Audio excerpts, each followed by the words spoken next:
neza nanone bakunzi ba L55 TV show twongeye kugaruka kubagezaho akandi gace k'inkuru yacu. Muribuka ko ubwashize ibintu byari bitangiye gusa naho bimera neza, bitaye kumera neza nyine ku ruhande rwa Jenny nako ku ruhande rwa Isabelle yatangiye gukunda Yeme.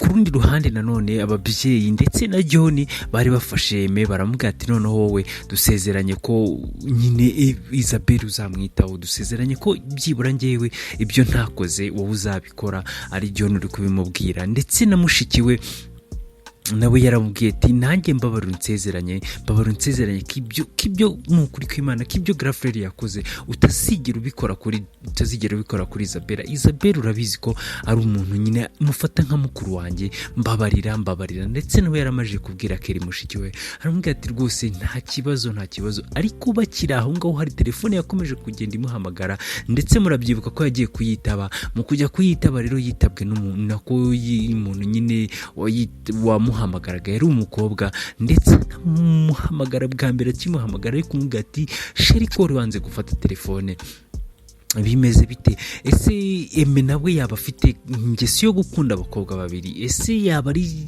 cyo tuzi cyo nuko byanga binoga ntago ari Jenny, ntago ari Isabelle wari umuhamagaye, ntago ari we ahubwo n'undi mukobwa wari umuhamagaye. Ndetse nawe mu kumwitaba yahise amubwira ati urashakira icyo urambaza icyo waba wihanganye niba nta kwitabye ntago ubibona. Reka rero dutangira kandi gace kacu uyu munsi. Wowe ikintu nkwibutsa ni ugukora subscribe kugira ngo ino nkuru ijye kugeraho umunsi ku munsi, isaha ku isaha, buri gihe ukigiyeho. Ndabibutsa ko dufite inkuru ziba ziri gucaho, ni inkuru ebyiri zitandukanye ariko bikunze bishobotse Imana nibikora muri kino cyumweru. Noneho turatangira no kubagezaho noneho bindi bintu, yindi segment cyangwa se utundi duce noneho tw'inkuru ariko noneho zigaragara zikoze nka filime. Ewana wowe kora subscribe. Reka dutangire n'inkuru yacu igihe kiri kuducika tutaramenya ukuntu ibintu bimeze. Twatangiranye rero Eme yagiye kubonana n'umukobwa mwiza, n'umukobwa mwiza cyane, mwiza ndetse mwiza nikubwira ngo ni mwiza koko ubyumve ko ari mwiza. Uwo mukobwa rero bamwita nako reka dukomeze. Uwo mukobwa rero yaraje yaramubwira ati bimeze bite se wonze kunyitaba? Aramubwira ati ariko riya kumpamagara inshuro nka zira zose wumva ko ntari bugufate, wumva ko biri bugende bite? Ntago wajya umpa agahenge byibura ndagusabye jya umpa agahenge. Noneho Ariane nawe aramubwira ati ariko sinjye naguha agahenge gute niba wifata nkaguhamagara inshuro zingana kuriya zose utari kunyitaba, utari ko ubundi kutabimbwira. Wabonye indi musheri mushyashya unsimbuza ku buryo nguhamagara ziriya nshuro zose ntunyitabe ntugire ute? Ati biriya bintu ntago mba mbyumva,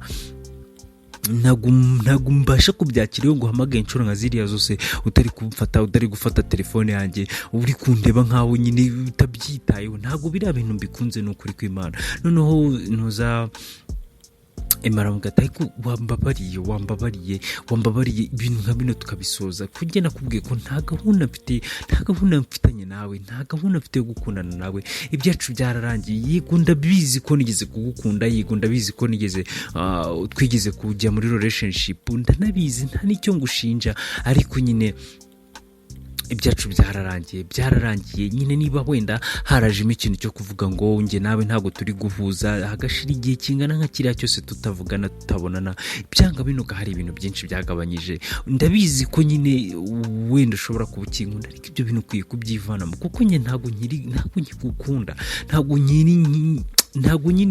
ntago amarangamutima yanjye akiri kuri wowe. Kandi babarira ubyumve, ariko se byibura nawe mbwiza ukuri, aho kujya ngiye nkomeze kukubeshya ngunda gukunda kandi ntagukunda. Ejo tuzabane, ejo usange noneho nibwo ibintu bigiye kuba bibi, ejo usange noneho wenda ndi no kuguca inyuma kubera nakubeshye ko ngukunda ariko nkaba ntagukunda. Ejo usange nyine ibintu nk'ibyo byose bigiye biba. Ati kiza suko nakubwiza ukuri, ariya urabizi ko uri umuntu wanjye, uri inshuti yanjye ya hafi, uretse wenda n'ibyo kuvuga ngo twanakundana. Ariko nyine mbabarira ubyumve, mbabarira basi nanjye nyumva aka kanya wumve ko nyine ubuzima bwahindutse. Noneho Ariane nawe aramubaza ese ubundi kutansobanurira neza ubundi ufite undi muntu ukunda byibura ngo mbimenye. Noneho Hema aramubwira ati rwose reka nkubwize ukuri na umuntu mfite nkunda we arahari base murakundana. Noneho Hema navugira ati ntago dukundana ntago byo biraba official ati ariko nyine menya kahari ati rero uwo muntu ntago nabyumva ati uwo muntu mureke ntago nukuri kumana ntago nabaho nagufite mbabarira narayuhiga wenda haragiye hacamo igenge nawe tutavugana ni ibintu byinshi biba byarabaye ariko hari abantu benshi bagerageje kuntereta ndabangayime. Hari abantu benshi pe ku rundi ruhande rero twagarutse kwa Isabella ndetse na wa muhungu wa mukozi wabo. Umuhungu rero yakomeje kumubwira ati rero niho gufata umwanzuro. Noneho Isabella nawe yafashe telefone arahamagara ntuzafa ahamagara Eme arakuhamagara ariko Eme ntago ari gufata telefone. Noneho aravuga ati se yabaye iki bimeze bite bakiri aho ngaho rero bakiri muri ibyo ngibyo bagiye kumva umuntu arakomanze mu gukomanga rero yesi yirukanka ajya kumukingurira yishimye nyine avuga ati byanga binoga ni muje rikanjye ndahita muhobera. Sinzi ukuntu nyine urabona nyine yabishyuhiye nyine yashyushye kagiye kumusuhuza rero agiye kubona nyine ni wa mukobwa nyine yese yirukanka wa mukobwa nyine Kelly yahise azaramuhobera aravuga ati bimeze biteye amakuru yawe ati nukuri ko Imana ari ngukumbuye ati yo reba ukuntu isigaye reba ukuntu inde yawe yakuze ati nisere kuzabyara nk'umwana nisere kuzabyara nk'abana nka babiri. Akibara kuvuga gutya ariko nyine yo yise nyine yifata avuga ati nukuri ko Imana mbabarire ntabwo nyine we ntabwo yibukaga ko nyine hari nyine n'ubundi yari kuzabyara abana babiri ariko indi imwe ikaba yaravuyemo. Noneho Isabella aramubwira ati nta kibazo nyine gusa nanjye ukuntu nyine nkuri we yataba ari uko nyine wenda umwana wanjye umwe yavuyemo nanjye mba numva nyine nakabyaye abana babiri nyine kubera ukuntu inda yanjye ngana atari ko nyine umbabarire nukuri ko Imana Isabella umbabarire ati n'umuntu wanjye waranduse atari ko se umeze uteye makuru ati nukuri ko Imana ari ngukumbuye ati ewana tugombe dukoresha ikirori ati nizere ko utabwiye mama wawe cyangwa papa wawe cyangwa se na John wenda nubwo batananyitayeho nyine wenda bitana bashishikaza kumbona ariko nizere ko utababwiye ahantu mba nizere ko wari cyukarimira. Noneho ntuza nako Kelly yaramugata ariko ntago nabikora niba hari ikintu mba naragusezeranyije ntago ndi umuntu w'isezerano rye mwana ntago nabikora ati yego nyine wenda ashobora kuvuga ko batanashaka no kukubona ariko kakanye bamenye ko batwitiye bamenye ko ufite umwuzukuru wabo barabikeneye uretse ko nta hantu babona nta mahirwe babona ati kandi ngewe na Grafrere twamaje kubasobanura ko nyine byanga binoga bitanashoboka ndetse nanakubwira ko noneho babasa n'abamuhaye go ahead bakavuga ati ngaho ugenda nyine wenda uzite bahaye go ahead nyine bavuga ati genda uzite kuri Isabella ndetse n'umwana wacu.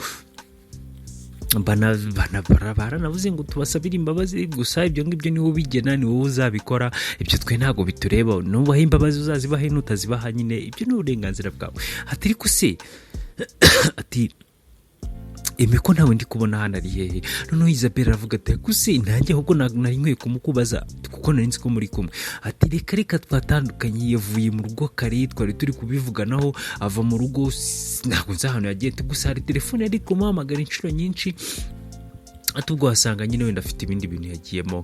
Noneho ku ruhande rero rwa Emena wa mukobwa uwo mukobwa nyine aramubwira ati nukuri ko Imana mbabarira umbwiza ukuri ndashaka kumenya niba uwo mukobwa mukundana niba umukunda.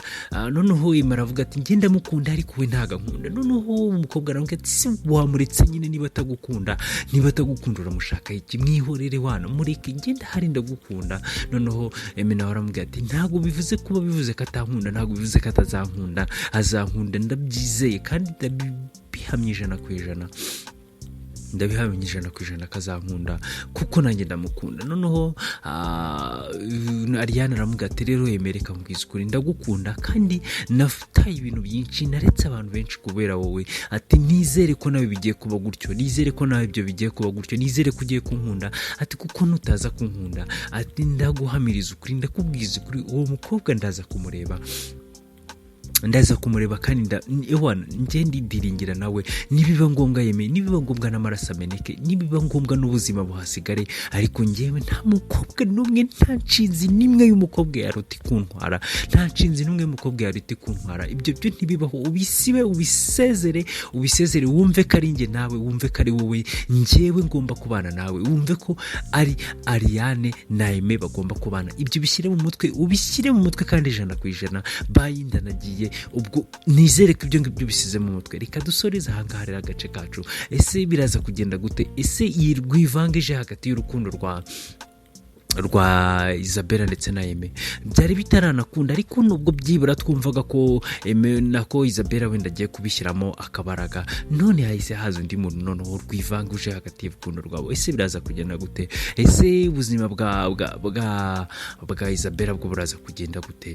Nakunda amaze gusigaranya azashobotse gukurikirana kandi gace ko butamukoze mukomeze kugira ibihe byiza.